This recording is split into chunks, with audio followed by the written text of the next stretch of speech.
All right, we are back here. Busy New York playoff scene here. We talk about the basketball this week. This week we talk about the hockey. Joining you today, got to talk to back in October when we previewed the hockey season. Christopher, not the Mad Dog Russo, the host of the Sports in the Waiting Room podcast. Chris, welcome back. How are you? I'm all right, Mike. How you doing, bud?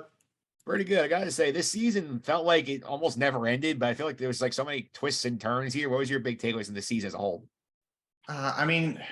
Big takeaway. You probably have to think about the Bruins. I think first and foremost, just breaking that record. It's funny to think though. No one's actually going to talk about the fact that they actually don't have the record for points percentage. It's almost like how like the 98 Yankees have more wins than the 27 Yankees, but the 27 Yankees played fewer games. Montreal played fewer games in 76, 77. Not this year. They had a horrible year this year. But when they broke the record for points, they had to play fewer games. Not to mention there wasn't a point for losing in overtime. If you lost in overtime, you didn't get a point. So, that's what I think of first and foremost. I think you think of McDavid having somehow an even better year. I think far and away the best year of his career. He's probably going to win the Hart for the third time. That's something that a lot of guys have not done. And I think putting a stamp on him being, I know he hasn't won the cup yet. He hasn't played in a final yet, but he is probably the best player of the last decade, I would argue. And maybe the best player of the new millennium. He's on a pace for, he's on pace for 2,000 points if he plays a full 20 years. He'd be the only guy besides Gretzky to do that. And so I think his emergence continues. I wouldn't say Stanley Cup hangover for Colorado, but them being without Landeskog for much of the year, and apparently now they're not going to have him for the playoffs. That's huge. Them being without Makar down the stretch, and I think the fact that the Eastern Conference is again a lot stronger than the Western Conference, but I don't think there is a huge favorite in the Western Conference the way that Colorado was last year. Yeah, also throughout the Eastern Conference, I point out here is like this is a very unusual playoff for people watching the last decade or so. No Pittsburgh, no Washington. Yeah, some people will probably call it refreshing, yeah. And some people are very surprised. It depends on who you're a fan of, but it's interesting though. No Crosby, no Ovechkin. You even throw Malkin in that mix because you forget he's an all-time great player. You forget that Backstrom is an all-time great player. Guys like TJ Oshie and John Carlson, Chris Letang, and a number of marquee guys that are, if not Hall of Famers, they're the Hall of Very Good at the very least. And you're going to be missing two blue blood organizations. And of course, Pittsburgh making some changes in the front office is very interesting. Really just a quick decision there. So no Pittsburgh, no Washington. It does leave things a lot more open. But then again, you also remember you still have the 3-time defending Eastern Conference champion Tampa Bay Lightning that are still in this thing. And they're in the same spot they were last year when they nearly won the cup again. Yeah, that's for sure. You're also pointing out here that I think no team is happier that Pittsburgh missed the playoffs in Florida, which would have had to give up a very high lottery pick to Montreal if they missed the playoffs. So good for the Panthers. Yeah, tough for Montreal because they have a guy like Marty St. Louis who is just beloved there, and it's been a real struggle for them the last few years. No Carey Price, and it's tough to determine what their future really is. But Florida getting back into the playoffs after having won the President's Trophy last year and then just kind of sneaking in. That's a tough matchup in the first round with the Bruins. I think they would probably be the team the Bruins would want to face the most out of that whole Pittsburgh, Buffalo, Islanders, Florida, those teams that were left. But Florida's back in. Credit to them. Yeah, credit. Now let's start with the Rangers here because obviously they were the team that had high expectations for going into the season here, and definitely the most interesting thing for them this year is watching how they changed their roster on the fly because Shesterkin didn't start off quick. They had issues fitting guys in. Then they make the trade with Tarasenko. You figure, okay, they're probably done. Then they spend like a week and a half contouring their roster, make the captain as Patrick Kane here. Like, what do you think about how the new look Rangers look now? They got these two big stars in here with the core they already had. Well, I think Tarasenko has fit better than Kane has a little bit. I think that's also because Kane has missed a few games due to injury a little bit. But they've both acclimated pretty quickly to the organization. I think we knew that both of these guys wanted to be Rangers, and that's an attribute that you want to see if you're a Rangers fan. You go back many years, and you go back to Mark Messier, obviously, and that's a guy who was from Edmonton, had won the cup 5 times in 12 years, had won the cup without Gretzky even. And it's a guy who still he could have played the rest of his career in Edmonton, could have played the full 25 years in Edmonton, but he wanted to come to New York because he knew how big a thing it was to be able to come there and to win and to lead a team to victory. And so Kane and Tarasenko are not the leaders necessarily, but these are guys who have won a combined 4 cup rings in Chicago and St. Louis, and were probably the best. Kane was probably the best player for Chicago. Maybe not the most complete player. That would be Taves, but the best player that they had. Tarasenko was at least the most skilled player that St. Louis had when they won the cup. And so those are guys who are, look, they're a little past their prime, probably. Kane more so. Kane's a little older, but two guys who have seriously acclimated to the organization. And of course, we knew that Kane and Panarin being together was going to be huge. I would argue that if the Blackhawks had not traded Panarin for Brandon Saad, the Hawks might still be winning right now. You can make that argument. But those two guys have really been able to fit in well, besides, still having Fox, Kreider, Zibanejad, and Panarin, and all these guys who already take up a lot of points. These guys have fit in very well. Yeah, they have here. It's interesting. Look at how they built the team, the deadline. This is supposed to last year, because last year's, we're going to fill a bunch of holes or get a bunch of role players. I mean, Tyler Mott's the good guy on both teams, but like this year now, it's like much more like top heavy in terms of like now we have guys who fit the top lines better, as opposed to where last year elevating guys into those top right wing slots that didn't really fit that role. So, which do you think is a better mix? Would you rather have last year's team right now or this year's group if you were a Ranger fan? If I were a Ranger fan, I think I'd probably rather have last year's team. Here's the thing, though. It doesn't always come down to who's the better team. Very often it does not come down to who's the best team. It comes down to matchups, because, the Boston Bruins could be the best team in the league. They might not match up well with every team. You're not going to be the best team against every team. And so, I mean, for the Rangers, I think they had a better team last year than they did this year. I know they have Kane. I know they have Tarasenko now. I think they just fit better as a unit. But the thing is, they match up well against a lot of teams in the Eastern Conference and a lot of teams in the Western Conference. Maybe not as well with the Devils necessarily in the first round, but looking at them long term, they match up well with Carolina. I think they match up well with Tampa. I think they match up well with Toronto, with the Islanders, with Florida. Boston and the Devils are probably the two biggest difficulties. Shesterkin, obviously not nearly as good as he was last year. Still a very strong year, but that he also set the bar so high last season. I think they do have a lot less downside, though, than they did last year, because the one downside, I think the one consistent weak spot in that roster, frankly, for them, I thought was Patrick Nemeth. And Patrick Nemeth is no longer a Ranger. They also talked about, Ryan Strome had a lot of upside, but he was also a guy who missed the open net a lot and did that even in the postseason. So that was another guy. I mean, they lost Kopp, they lost Vetrano. Those were two big guys, but they also got Kane and Tarasenko. I think they were better last year, but they also don't have the experience this year that they have more experience coming into this season than they did last season. So I think they were a little better last year, but the margin is not huge. Yeah, I also think the thing I think is better for them this year, I think they're much better 5-on-5 team than they were last year. They're much more like proven goal scoring ability. Something that last year they were very reliant on the power play in the playoffs. Yeah, that was the consistent criticism of the Rangers was, they play horribly at 5-on-5. They constantly get outshot, which I thought was pretty funny, because early on in the year they were constantly out shooting teams and losing games. And again, that's, a lot of the shots, it can be skewed because sometimes those shots are from the outside. But yeah, the Rangers did look a lot better at 5-on-5 this season. They played much stronger against most teams. And, the thing with Shesterkin not being as strong, he also didn't quite have to be as strong because the team was just that much better at 5-on-5. Yeah, that's true here. Let's go to the Devils here. We're going to the matchup maker. In terms of we talked in October about before the season, say, the Devils could be good. They can make the playoffs. I don't think you had the 112-point season coming. I said they were going to be better. There were a few teams that I said were lower in the Eastern Conference that were going to be better. I said the Devils were going to be better. I said Ottawa was going to be better. I said Detroit probably was going to be better. I don't know if I said it about Buffalo. Ottawa got better, and they were in the playoff mix for a while. Detroit got better. They were in the playoff mix for a while.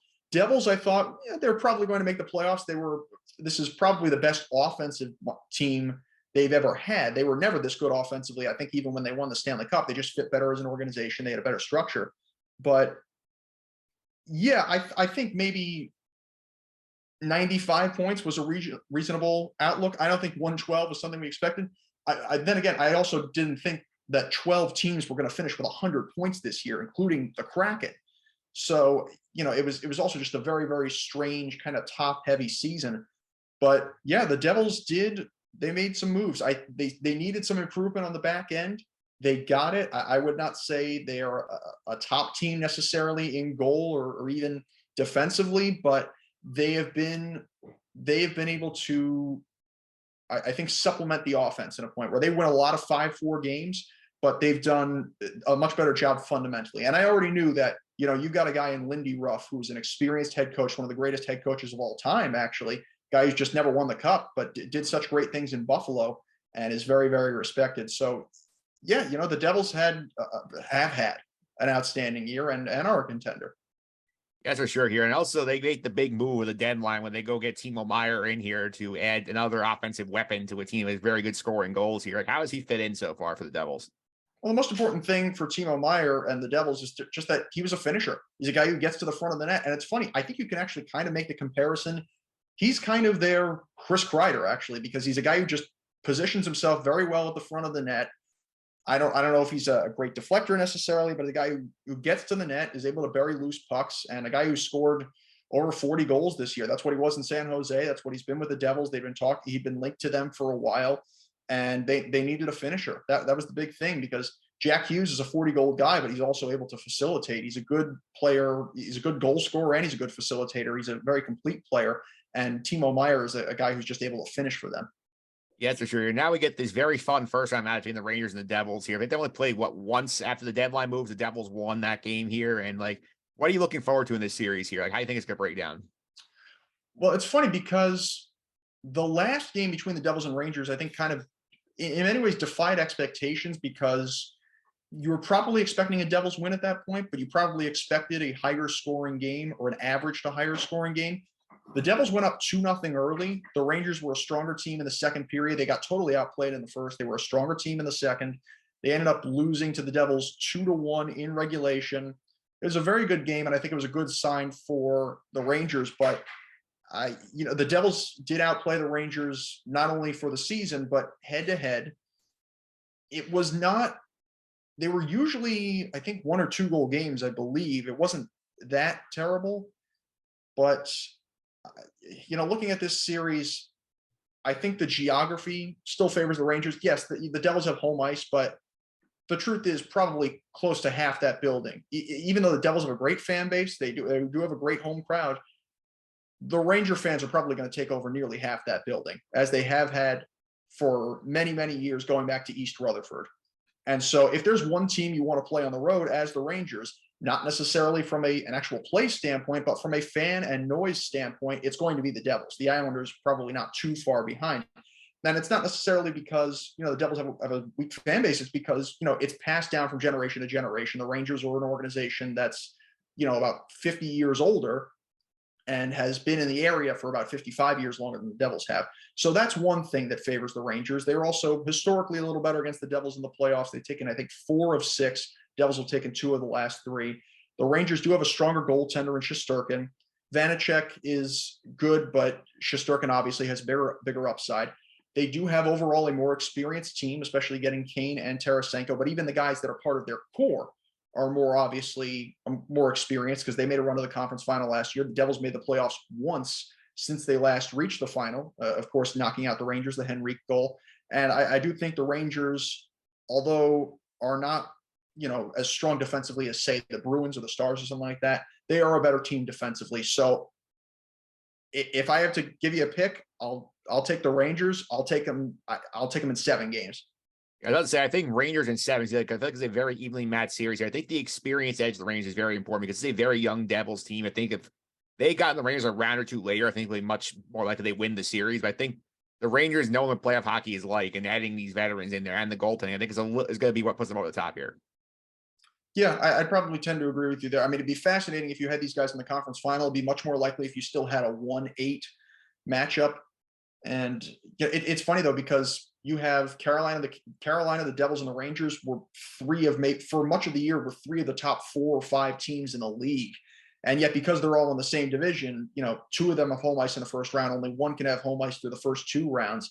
And so it's very much more, I think it's much tighter than you would see, say, maybe between, like, I don't know, maybe like Oilers and Kings or something like that. Kings are very good, but even though they took the Oilers to 7 last year, the Oilers probably should still be a significant favorite. Yeah, That's for sure here. Let's go to the Islanders for a minute here because they also made the playoffs. They grabbed one of the last two wild card spots in the East here. And this is a team we weren't sure about beginning of the season here. But I think, very credit to that team for, they start off a little slowly. They had some issues early on. They found themselves late. Yeah, well, it's funny. I think I've mentioned this to you on the air before that I really did not like their decision to fire Barry Trotz. I thought it was a poor decision, and I thought he had nothing to do with them losing last year. I thought COVID was really the reason that they missed the playoffs last year because they were the best team in the Eastern Conference not to get in. And remember, they had like half the team sick through the first couple of months of the season. Plus, I think it was the first 13 or 14 games. I think they had to play on the road until UBS was completed and they could play opening night there. So that didn't help them either. I'll give credit to Lane Lambert. He's done very well. And you could argue could be a finalist for the Jack Adams this year. Of course, it'll go to Jim Montgomery in Boston, I'd have to imagine. He's done well, but again, he's benefited from the Isles not getting COVID like half the team did last year. I think Sorokin, as good as he was last season, has very much improved to the point where he could maybe be a finalist for the Vezina. You could argue. I mean, it's going to go to Olmark, but still the point stands. And the team, credit to them, the team has battled through the Barzal injury because there's no player more important to this organization, with the possible exception of Sorokin, than Matt Barzal. There's no skater more important to the Islanders than Matt Barzal. And then Brock Nelson has also been consistent and had a solid year. He's had, I think, at least 35 goals this season. So he's really been the guy they've needed. Yeah, so I do feel like that Lou Lamoriello made the choice to go for it here, and I think we made some good pickups here. The Bo Horvat pickup was sort of a big deal for them. They got the big center they needed. They also gave him a contract extension. A couple other moves paid off here. Think about the deadline moves they made. Yeah, well, Bo Horvat is one because it's a little like the Timo Meier move, where it was an offensive-minded move. They needed a guy who can finish, who can put pucks in the net. I think I remember he actually took a little bit of a shot at his old squad in Vancouver at some point. But, it's a guy who just was not able to benefit from as much great talent in Vancouver as he does here with the Islanders. Pierre Engvall, I think, was also a great pickup because it's a guy who has had some experience in Toronto. He's a big guy, 6'5", 219. The Islanders are a very physical team, I think, for the most part, and that really blends in, but he's also a guy who's got some skill, a guy who's got a nice shot. And I think Lou Lamoriello going for it with the Islanders is just based on the fact that this is such a veteran team. It's one of, if not the oldest team in the league. And, their window is closing, frankly, because they made a run to the conference final back-to-back years. They came within a win of going to the final in consecutive years and then missed the playoffs last year, really because of COVID. And, if Trotz is the head coach and if not for the Barzal injury, they might be higher. They might be where the Rangers are, where the Devils are, maybe even where Carolina is within that division. But they are a team that could very well make a run. I think it's going to depend a lot on the health of Barzal and the play of Sorokin, but it's an Islander team that could be very, very under the radar. Yeah, for sure. I mean, they are playing Carolina the first round. Carolina has not been the same since they lost Svechnikov for the season here. They've been trying to fill that absence. They really haven't. They've been trending down with the last week. Devils almost caught them, or looked like we didn't think it was possible for a while here. I think if Barzal is back, they can definitely pull the upset. I think even with that, I think this is a very tight series. Yeah, I was saying for a while that I think the Islanders can knock off the Bruins. I thought it was possible. Now, again, the Bruins do have, they have the curse over their head. They're the President's Trophy winner. You don't want to end up like Tampa 4 years ago in particular. Not to say the Islanders would really sweep them, but yeah, the Islanders could take Carolina. I don't know if they will. I think I might give the edge to Carolina in that series, but I could see them knocking them off. Sure, that it's a team that has playoff experience like Carolina. I think the Canes almost made a couple moves out of desperation last year when they got Pacioretty and Burns, where I think Burns is a little later on in his career than maybe a guy you'd want in a goal scorer. I know he's a defenseman, but still, it's a guy who has played 20 years in the league now. It's hard to believe. I believe he's played 20 years in the league now. And a guy in Pacioretty who's also a little past his prime. They needed a goal scorer, but I think they maybe went for a little guys a little too past their prime. Goaltending has always been an issue for them, but maybe they've resolved that. It seems. I mean, they struggled with Nedeljkovic. There was kind of the up-down of Ranta where it was almost Mike Smith-like. But, yeah, I could definitely see the Islanders upsetting Carolina. That'd be fun to have because I mean, it needs to be guaranteed a metro area series in the second round because somebody's winning Rangers Devils. Yeah, I mean, it would be so interesting. You know, it's so good for the region. I hear people who are Rangers fans, who are Devils fans, who are Islanders fans, that, and you know, some people just say, you know what, it's good that they all get in because it's so good for the region. And it's true. You want it makes for better hockey at the youth level. It gets kids more interested, and that's one of the key things. You know, I noticed they've done that so well in building up youth hockey in Philadelphia, Boston, Pittsburgh. Obviously, they've done it here in New York and New Jersey in recent years. Minnesota, Detroit, Chicago, some of the hockey hubs in America, and it's coming now to the South. You see Matthews coming from Arizona, guys like Seth Jones coming from the Dallas area, and it's important to see hockey's biggest market and to see all three teams from that market get in, and not only get in, but all three teams could very well. Any of these three teams could very well win the Stanley Cup this year. Yeah, so let's go quick. Two other things, headlines to watch here. Obviously, talk about the Bruins a bit here. Record-setting President's Trophy team. Though the President's Trophy has not been the best thing for teams here. I mean, since the lockout, only 2 of 17 teams to win the President's Trophy have won the Stanley Cup, and one came in a lockout shortened year. The last one to actually win in a full season was the 2007-8 Detroit Red Wings here. So, would you be worried about Boston here going all out, balls to the walls, and getting tripped up in the playoffs?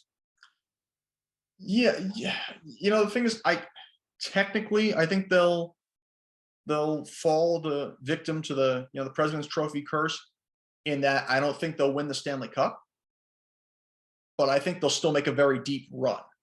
So I don't think it's going to be Tampa Bay 2019 level bad, but they are vulnerable. I don't think I don't really see them losing to Florida in the first round. I maybe could have seen them losing to the Islanders, but or maybe even Buffalo if they had gotten in.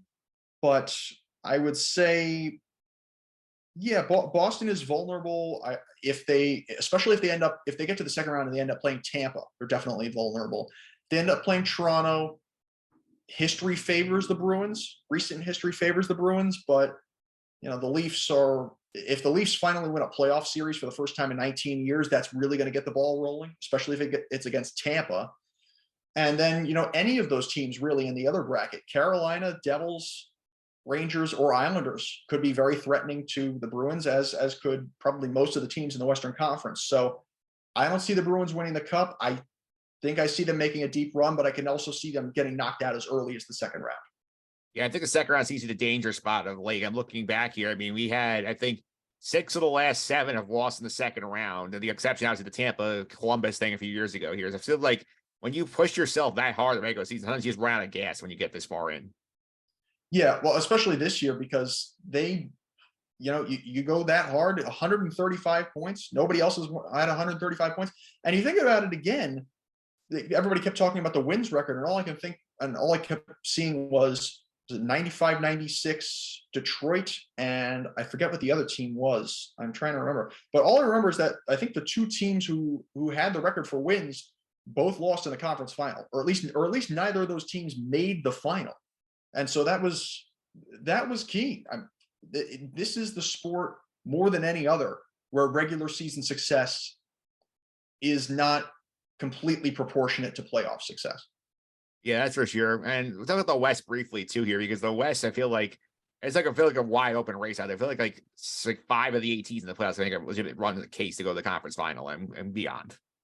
Yeah, I would probably say, what would the 5 be for you? Because I would say if I could guess, I would say you'd probably have Stars, Avs, Oilers, Vegas, and Minnesota. Yeah, but Minnesota's my 5. Yeah, okay, that's what I figured. So that would make a lot of sense. Those are the 5 teams that are, I mean, Colorado's won in recent years already. 4 of those teams are due. Minnesota is very due. Vegas obviously is due. Edmonton is it has the longest drought of any team in the Western Conference that's still in the playoffs. I think Calgary is a year earlier, but they got knocked out. Yeah, in terms of who's the favorite in the West, you know, I mean, going into this year, I might have said Colorado, but the thing is, as opposed to last year, there is a goaltending change. I don't know if it's really a downgrade or an upgrade, because Georgiev's played very well this year. I always knew he was a very competent goaltender with the Rangers. He just, of course, was in the shadow of an even better goaltender in Igor Shesterkin, and even before that, an even better goaltender in the twilight of his career in Henrik Lundqvist. But Georgiev for Kemper, it's iffy. And then you also had Francouz was there for a while. So that's one thing that kind of evens out, though, I think. But potentially no Cale Makar. We'll see what happens with him. We know for sure no Landeskog. That's huge. And another big thing that nobody really mentions, Nazem Kadri is not on the Avalanche anymore. Not since last season was he there. He was a huge piece. And so I don't think the Avs are the favorite. Personally, for me, I think the two favorites in the West would probably be, for one thing, Edmonton. I don't really see it with Vegas, just because I've heard that, I don't know, there are character issues. We've heard with Jack Eichel, I think there are issues, and we talked about his split with Buffalo. Bruce Cassidy, apparently, I've heard the reason he was forced out of Boston was that he didn't really get along with the players. Most importantly, that whole Bergeron, Marchand, Pasternak grouping, and if you don't get along with Bergeron, you're not getting along with anybody, really. And so I would say the Oilers, because McDavid has had the best year of his career. I think they've shored up their problems in goal to an extent. I think they have a lot more faith in Stuart Skinner. Draisaitl's also had an outstanding year, maybe the best year of his career. They're just due. And I would also say Dallas would be my other favorite. I'd say Edmonton and Dallas, because Dallas, good defensive structure. They got a hot goaltender. They've got maybe the hottest goaltender in the league, at least coming from last year, in Jake Ottinger. So one of those two teams, I would say, would be the favorite. Yeah, absolutely. Obviously, we were recording on Friday afternoon before the West was actually finalizing. We're still waiting to see if Colorado gets that division title over Dallas out there in the West. But you had to make a pick today. Who would you be your Cup finalists on both sides? It's funny. Part of me kind of wants to say, part of me thinks the Rangers could get through, but I don't think they match up. They've never matched up well with the Bruins, not in my lifetime, at least. I would say the Bruins. I would say the Bruins, and I'll probably say, I think is good. I believe in the theory that good defense beats good offense, and you can kind of say that with the Bruins or against any of those teams in the East. Really, I think it's going to be the Bruins, and I'll say the Dallas Stars in the Stanley Cup final. That'll be an interesting final. That's not a usual pairing we get. No, well, they've never played each other in the final before. I don't believe. Yeah, Bruins North Stars was never a final, and it would also be interesting because then you see Tyler Seguin going back to Boston. So yeah, that would be a really fascinating final. That's where I'm leaning right now. I could very well be wrong. I think I had Carolina over Colorado last year. So obviously that did not work out. I mean, well, it kind of worked out, but yeah, Carolina didn't quite get where we thought they were going to get. They weren't quite the team they thought we were going to be. The Bruins and the Stars could not be the teams that they thought we were going to be. That's what makes the playoffs so exciting in this league in particular. Yeah, always fun watching the NHL playoffs, Chris. Thanks all the time. Really appreciate it. If you want to follow me on social media, keep up with your podcast, how can I do that? Yeah, so you can just keep up with me on Facebook, well, maybe not Facebook, on Twitter and Instagram, or just Twitter, rather, at Chris Russo 98. I haven't done it in a few weeks since coming back from Providence and doing the Frozen Finals, but just kind of the transition this year, going from hockey into baseball this summer. And yeah, just waiting to get things together. So I think hopefully next week we should have an episode out.